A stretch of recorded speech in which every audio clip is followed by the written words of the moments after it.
All right, let's go ahead and get started here. I'm Tom Kavicka. We're looking at the Cenlar Broadcasting Tower cam on Texas Street in Alexandria, where we're seeing some clouds, and there's been a little rain in and around the area for today. Not much, but it's been there. And Natchez, likewise, the clouds in that direction, as we see kind of a southeast breeze there. So a little weather change coming in with that. And speaking of changes, we got plenty of that coming with that Arctic front Sunday. Yep, it's still coming. And that's going to be a prolonged period of cold weather next week.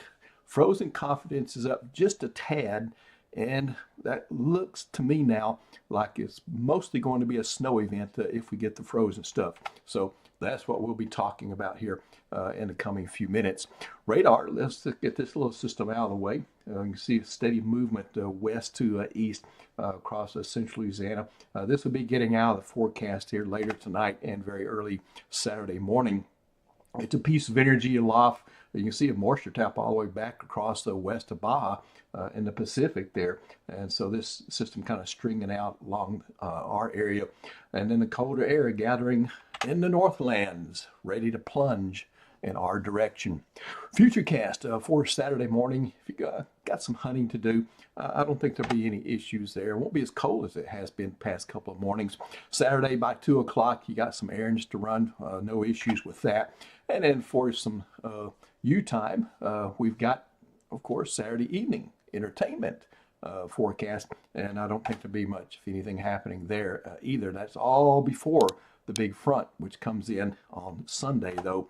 I wouldn't say it's going to come in quiet, but it won't come in with any storms or anything like that. All right, Futurecast for Sunday. This is all important upper level pattern. You can see how the cold air is really centered over Hudson Bay and Canada. You can see this dip right here with the colder air, of course, coming in from the north right down the lee side of the Rockies and plunging into central Louisiana there for that time period. All right, so it's coming. Look what happens as we go into Tuesday with the upper level system, and you can see how the cold air is kind of lagging right through here in dips pretty far south into the Gulf of Mexico. So this is going to create a little Gulf low system there, and that is going to move some lift in the atmosphere, some moisture on top of the cold air. So the ingredients that we need for wintry weather are going to be here. The pattern is going to be here. And so it's just a matter of time before we can kind of resolve out some of the details. Going into the middle of next week, notice that pattern kind of flattens out some. And so we will have a little period of moderating temperatures, but even at that, it's going to be so cold that moderation still means colder than normal. All right, let's check things out beyond this. Going into a little bit of a surface features here with the GFS model. Nick and I don't usually show these individually, but I think we're getting to the point where our confidence is high enough where we can show a little bit of this, especially if this is consistent with ensembles and other model data, which it is. So by Monday, look to the west of us. Monday should be a good day here. It'll be a cold one. But here it should mostly be dry. But you'll notice sometimes getting into Monday afternoon, we'll see a little bit of wintry weather taking shape across Texas. So you might be aware of that and say, oh, let's check Texas and see what's going on there Monday afternoon. And you may see some frozen stuff already. Notice how that expands and moves through quickly. By 8 o'clock, this model has a clearing trend working into the area. And if that is true, if we get a snow cover or something like that, then we are in for some cold temperatures there by Wednesday morning as temperatures bottom out from this situation.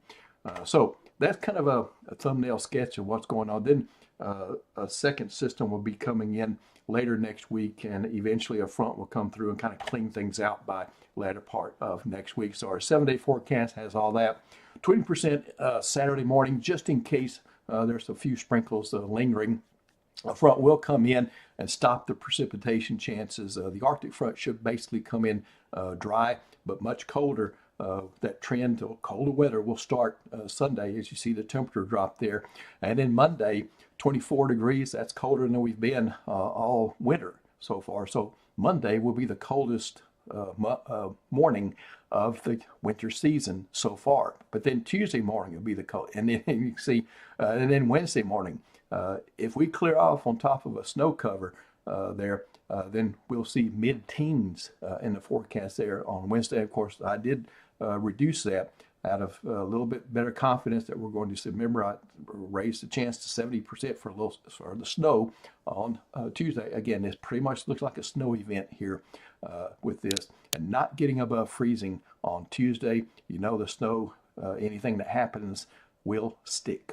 All right, going into Thursday and Friday, there's another little system coming in late week. I did have to put in or keep 30% going there for your Thursday there, and then a front will kind of clean things out for Friday. But notice the temperatures, even Thursday and Friday, with a good bit of moderation, are still below what they typically are for this time of year. Temperature outlook through the end of January, it looks below normal here, and essentially not as much as next week, but I think January 2025 will go down in the books as a chillier than normal month. And remember January 2024, it had some strong cold there. I believe we got down to 12 degrees one morning at AEX. And of course, now January 2025 is kind of following suit with that. We had a little wintry precipitation last year during that thing as well. Right, I'm finished. Nick Bicklis will be back with you again in the morning, and I'll see you again in the PM hours. And we'll be mulling over all the data, all the models and ensembles and all that good stuff to give you the best forecast that we can. Have a super and safe